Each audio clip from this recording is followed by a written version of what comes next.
Beautiful morning. So there's been an awful lot going on, and sorry I haven't put any update videos or whatnot. I got a bunch of them on Elderly Iron, this old truck, Elderly Iron's camera. I just haven't bothered to take them off or edit them.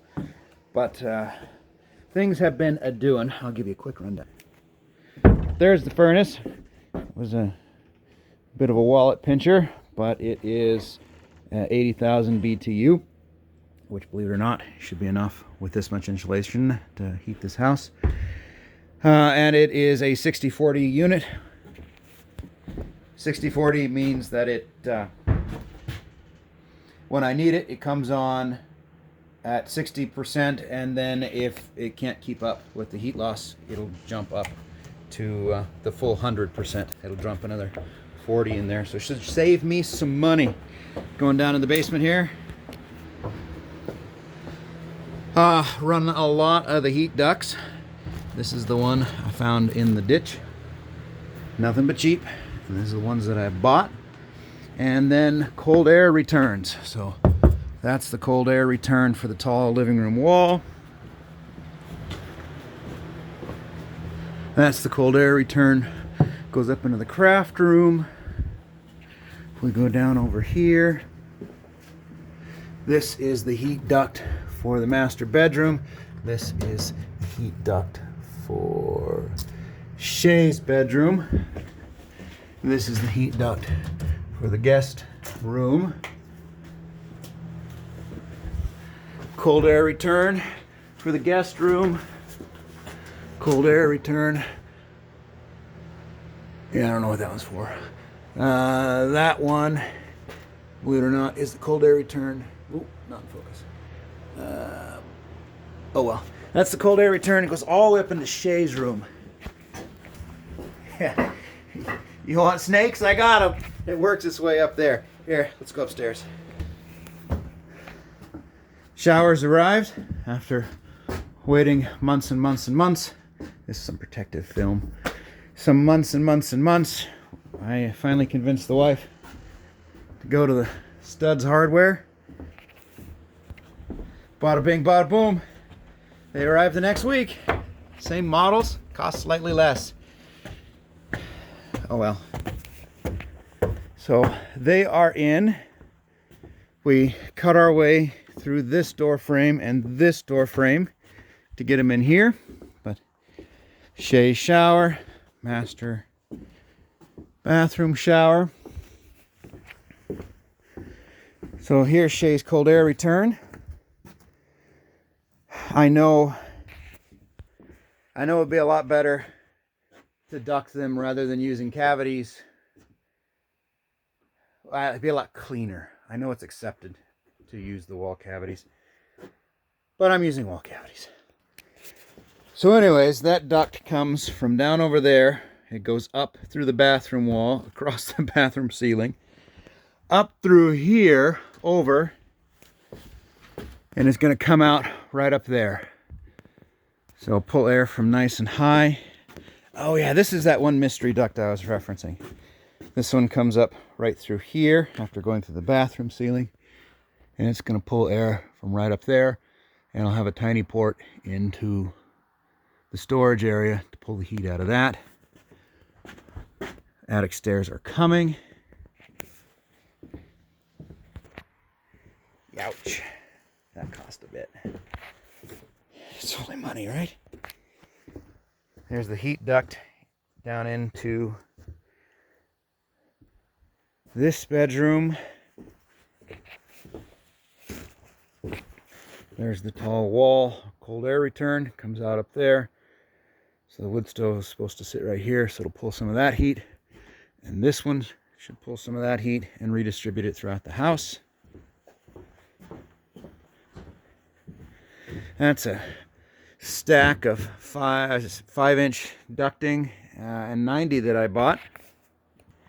Having totally forgot I had a pile of that crap down over the bank, but at least I snapped them together so that I can't return them before I remembered. And this here is the cold air return for the master. It comes out right up there. I'll just have to put a It'll be a round hole in the sheetrock, and I'll have to put a round duct on it, but that's life.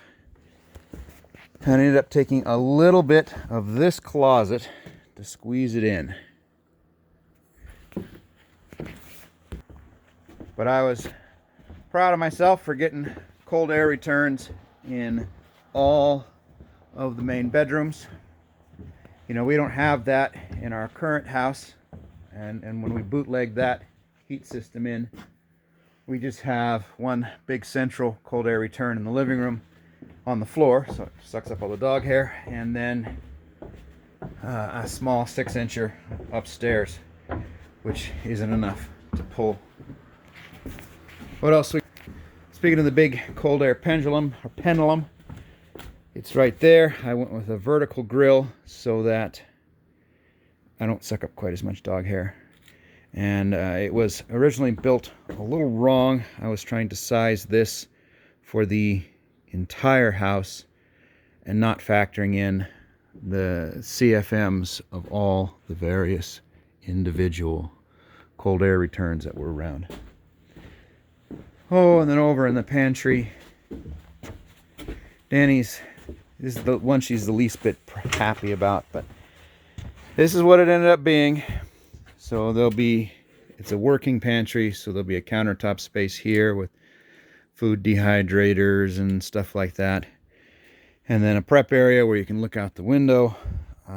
This is the heat for the pantry. It's in the farthest corner from the door, no cold air return. And it's going to be underneath a cupboard or cabinet, so I'll have to duct it out sideways. And then this is that heat up into that bedroom right there. And it is what it is. You know, like my father-in-laws often want to say, if it's got to be there, it's got to be there. So there's no point in fussing about it.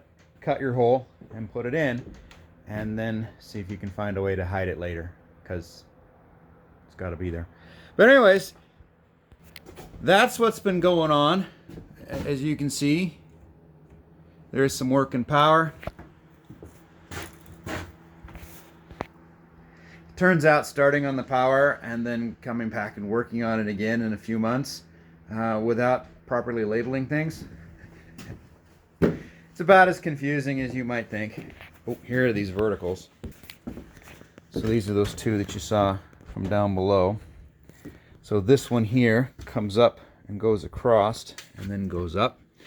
There's one that's got to come up here and it'll go feed the master, and then one that's going to go up and sideways and feed a heat duct in that room right there. But for whatever reason, I didn't buy enough 90-degree bends.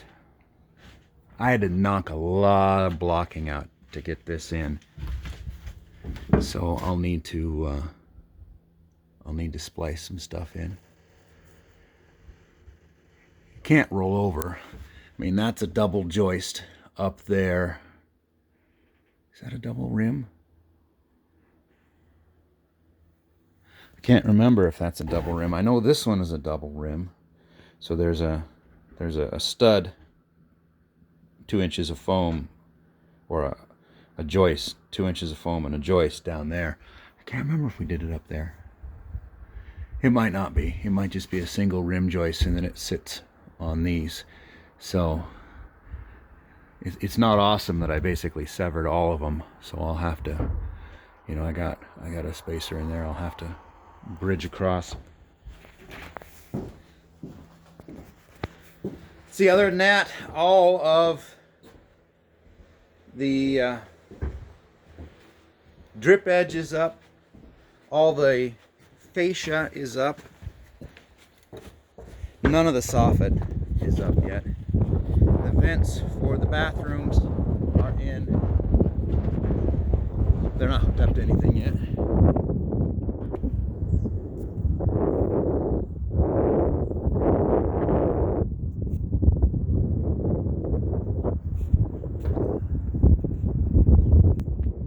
So that's what's been going on here at the River House.